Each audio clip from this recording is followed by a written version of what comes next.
So for our final section of this particular module with gateways, trunks, and signaling, we'll discuss fax and modem over IP.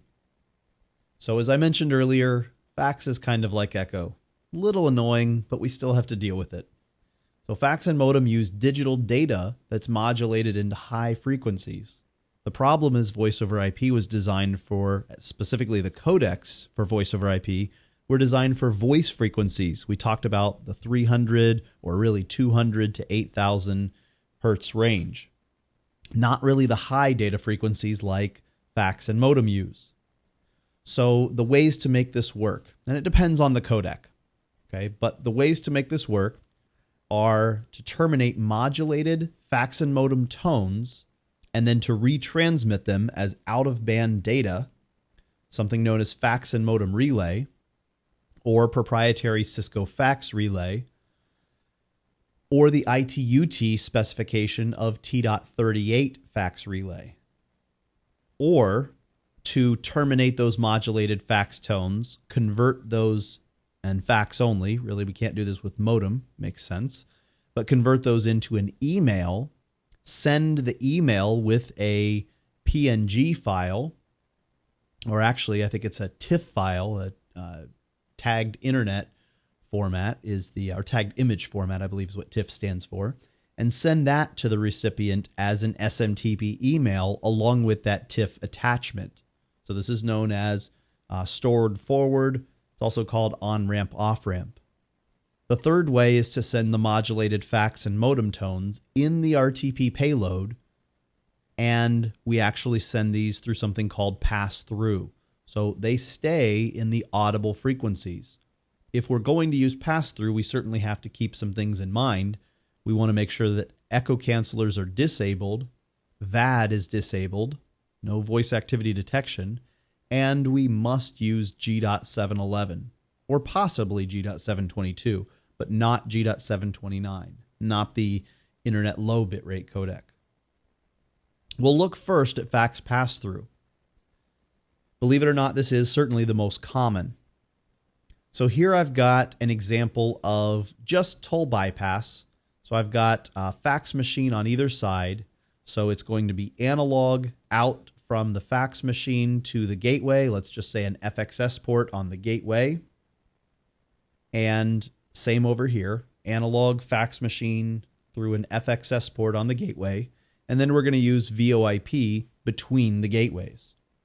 So I've got my initial voice over IP call setup as the T.30 fax tones are initiated from the original fax machine, the originating fax machine, through the originating gateway to the terminating gateway and the terminating fax machine.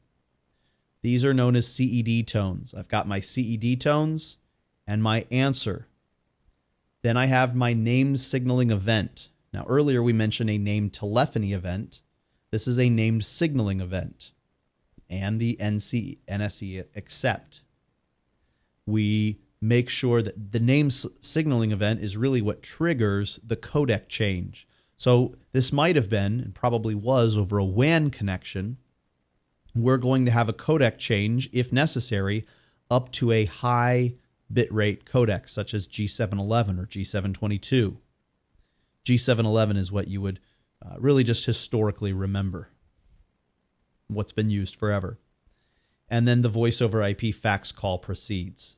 Okay, so the actual fax tones are going through in the RTP payload. They are staying as a sampled part of the codec. To contrast that with Cisco Fax Relay, being the proprietary Cisco Fax Relay, we've got the T30 initial tone setup, which triggers the initial voice over IP call setup, and we've got T30 sent to the terminating side to finish setting the call up. We've got the CED tones and what are known as DIS tones, and this is what triggers the fax relay. So the initial call setup was just to set up the call. Now, the actual tones of the fax are what triggers fax relay to occur. We send an acknowledgement. We do something called a codec download. We say that the codec download is complete. We acknowledge that. And then we go ahead and send the fax relay is established and we send the message out of band in the actual proprietary Cisco fax relay out of band option.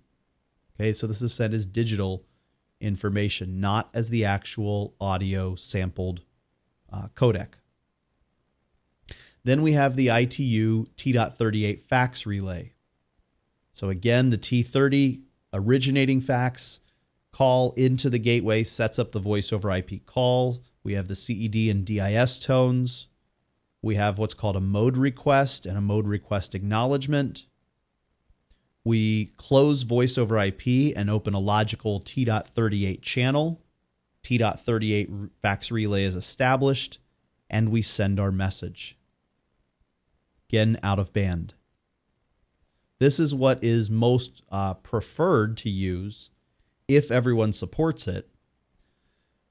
But again, fax pass-through is probably what's most commonly used, actually sending it in the actual sampled codec. Then we have something known as fax store and forward, on-ramp, off-ramp. So first we'll take a look at the on-ramp gateway. The T.30 fax message inbound to the POTS dial peer actually triggers a TCL application, and these TCL applications are known as the on-ramp TCL application or tool command language, and later when we talk about the off-ramp. Okay, so the idea is it triggers this TCL application, which listens and takes and essentially demodulates the modulated tones that are coming in and turns that information, sort of decodes it right there on the fly and turns it into an actual image, turns it into a TIFF image, attaches it to an email that the TCL application, and by the way, these TCL applications are embedded into iOS. You don't need to download them unless you want to run some sort of a newer version than what your iOS, version of iOS happens to support. But they're embedded into the iOS already. And so it takes that demodulated information, it turns it into an image, creates an email, attaches the TIFF file to an email, and then emails it out over an MMOIP dial peer, a multimedia mail over IP dial peer. So it literally sends an SMTP email message with the TIFF attachment to the end user. Really, it typically sends it to a mail server like Unity Connection or Unity Express, and then the user gets their message from that unified messaging server, unified messaging being email, fax, and voice. But that's the idea. Now, the idea with an off-ramp is that the user creates a fax message in the sense that they create an email with a TIFF attachment. Now, the difficulty here is that it has to be a very specific format of the TIFF file. It has to follow the RFC for TIFF extremely strictly. It has to adhere to it. They send it on to the messaging server. The messaging server then actually sends an SMTP email to the MMOIP inbound dial peer. The MMOIP dial peer takes that email, takes the attachment off, looks at who the subject line is, who it's destined for, matches an outbound dial peer based on the destination phone number from the subject line, and then the TCL application, which was triggered on the MMOIP, is what did all that, and sends it out the POTS dial peer. And it sends the T30 setup message to the terminating fax machine through the PSTN and actually modulates those CED tones out to the fax machine to transmit that image. So that's the way that fax store and forward works. And for lack of a better place to stick this, I have really two other things that I need to talk about, which is the ITUT G.114 specification that defines acceptable one-way delay. I believe we mentioned this in CCNA Voice, but I'll just go over it here again very quickly. We need to have, for voice over IP communications to be effective, less than or equal to 150 milliseconds of delay. This is acceptable for most people. Now, this is one-way delay, and as I mentioned in CCNA Voice, this is not a simple ping test. Okay, this is actual This incorporates the entire delay budget. So everything including the packetization time, the sampling time. One of the good ways to deal with trying to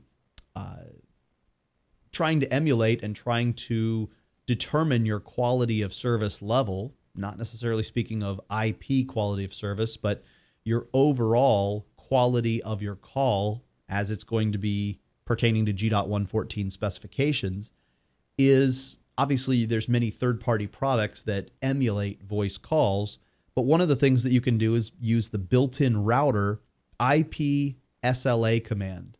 An IP SLA command actually simulates a call going through a PVDM DSP, being sampled, being quantized, being encoded, and then sending across the network, and then the responder on the far side, so you have to configure it on 2 routers, will sit there and act like it is decoding and then modulating that audio, and then give you that one-way response of how long it took, what the mean opinion score was.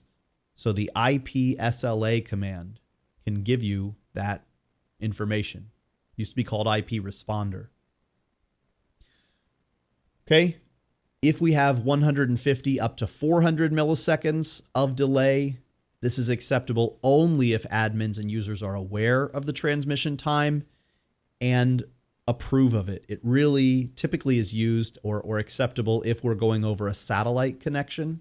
So maybe for military or disaster recovery deployment type of operations, as well as we just need to know that it gets into kind of a walkie-talkie type conversation or a radio, ham radio type conversation, where if we don't probably at this point use the word over, then we'll begin to step on each other's words because of delay. Anything greater than 400 milliseconds one way is unacceptable for most cases. Some extreme satellite cases may warrant. And looking at delay types. So we talked about a fixed delay, a delay budget. Some types of delay are fixed, others are variable. DSP delay is fixed. It's 18 milliseconds. Packetization and processing delay, that's going to be fixed, 30 milliseconds. Queuing delay is going to be variable. Serialization delay is fixed, but it depends on the layer 2 medium that we're serializing on to. Propagation delay, variable, of course, depends on light theory, depends on the distance, types of connections used between, and de-jitter buffer delay. Now, we already mentioned in CCNA voice what a de-jitter was, or what jitter was. Jitter was the the variance between delay at different hops. So delay is obviously delay, latency. But if I have given latency between, or given delay between me and hop number 5, and a very different delay between me and hop number 6, the variance in that delay is known as jitter. So we have to have de-jitter buffers in order to buffer all that information and play it back smoothly for the person. So that's 45 milliseconds. So you can see that we already have, 45, 75 milliseconds, 85. We have very limited delay that we can add in to our actual voice over IP transmission. But it's important to calculate that delay.